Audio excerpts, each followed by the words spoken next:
What if the most famous faces didn't slip away quietly, but in ways so strange you'd swear they were scenes from a film? Stay with me till the end, because I'm sharing a full list with simple, human details and a gentle final note that ties all these stories together. No shock for shock's sake, just clear facts, respect, and the reminder that behind every headline was a real person who loved, worked, and hoped like the rest of us. Brandon Lee's last day on the set of a dark superhero movie still chills people. It wasn't a wild stunt. It was a prop gun that wasn't made safe. A fragment stayed in the barrel, a blank went off, and a fake scene turned into a real emergency. He was rushed to surgery, but the damage was too much. His death changed set rules worldwide. Now, prop weapons get tighter checks and crews are trained to treat fake guns like real ones. It's a hard lesson that saved lives after it took one. John Eric Hexum's story sounds impossible, a blank round and a joke to pass the time. He pressed the prop revolver to his head, not knowing the gas blast from a blank at close range can still be deadly. The pressure fractured his skull. He never woke up. His organs went on to help other people live, which is a small light in a dark moment. The real takeaway is simple.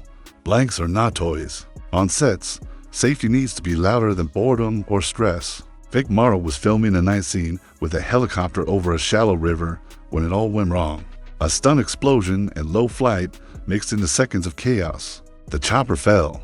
The accident took 3 lives and pushed Hollywood to rewrite safety rules for aircraft, explosives, and children on set. You don't have to replay the images to feel the weight. It was fast, shocking, and preventable. Change after loss is never enough, but it's something. Anton Yelchin's death hurts because it was so ordinary. He parked on a sloped driveway, stepped out to check the mail, and a faulty gear design let his SUV roll. He was pinned before he could react. A recall came later. Friends talk about his quiet mind, his music, and a career that was just beginning to bloom. His story is a reminder that not every disturbing and looks like a movie. Sometimes it looks like a small mistake meeting a hidden flaw. Isadora Duncan turned every room into a stage, floating in long scarves and brave steps. One night, that signature scarf got caught in the wheel of an open-top car. It pulled in a blink. Early cars were full of hazards we don't think about now, and fashion meant machinery in the worst way. People still make jokes about the scarf, but there's nothing funny here. It's a quick, strange ending for a woman whose art made time feel slow. Aaliyah had a voice like a warm breeze and a career flying forward. After a video shoot in the Bahamas, she boarded a small plane that was too heavy. The pilot wasn't qualified for that flight. It lifted, faltered, and came down. There wasn't time for help. Aviation rules tighten after, but that doesn't ease the loss. Her work still sounds fresh. It reminds us that great talent doesn't keep you safe from bad systems. Steve Irwin was most alive around wild things. In calm water with a camera crew, a stingray startled and struck him. He was rushed back to shore, but his heart was hit. He was only in his 40s. What he left is more than a TV legacy, a wildlife hospital, a family still doing the work, and a generation that learned to love animals because he did. His end was sudden, but his message didn't stop. Owen Hart's fall at a wrestling show happened in front of a crowd. Dad thought it was part of the act. It wasn't.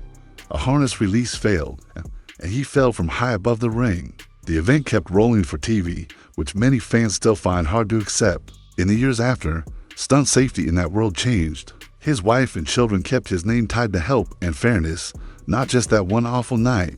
Leslie Harvey, guitarist for Stone the Crows, was playing on a damp stage when he touched a live mic. The grounding wasn't right.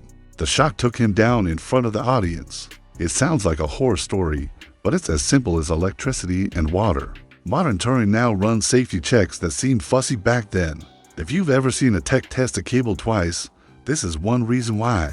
Keith Rell from the Yardbirds also died from electrocution, but at home, while practicing.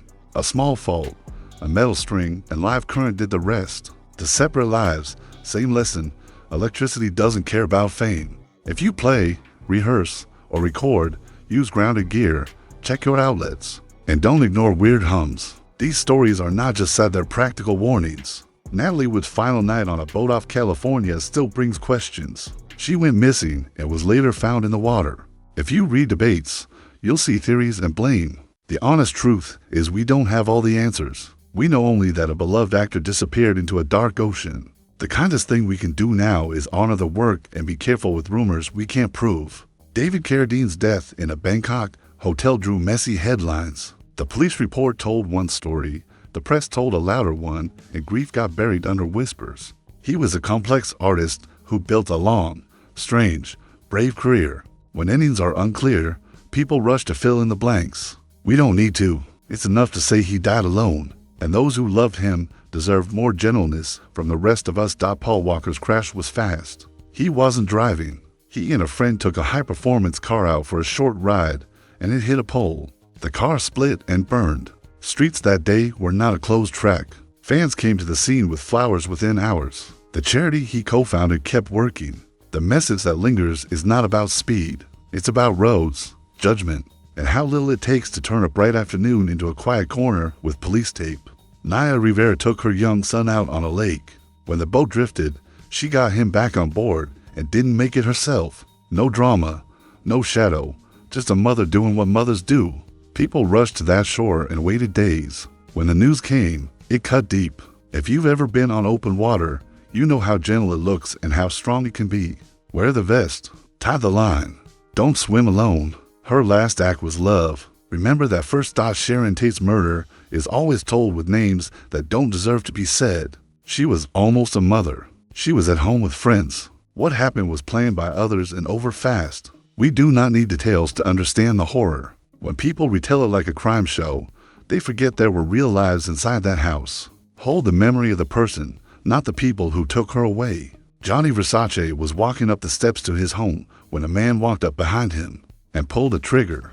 The bolt of shock that hits a city when a public figure is killed on a Sunday morning is hard to describe. The world kept replaying the tape and naming the killer. Try this instead. Remember the work, the color, the family who kept the vision alive. Let the name that lasts be the one on the label, not the one in police files. Roy Kinnear was shooting a period film that needed horses, bridges, and speed. He fell and broke his pelvis. The shock and blood loss led to a heart attack. On a set, one fall can be more than a bruise, especially when costumes and props get in the way of basic safety gear. Productions now bring medics for anything with risk.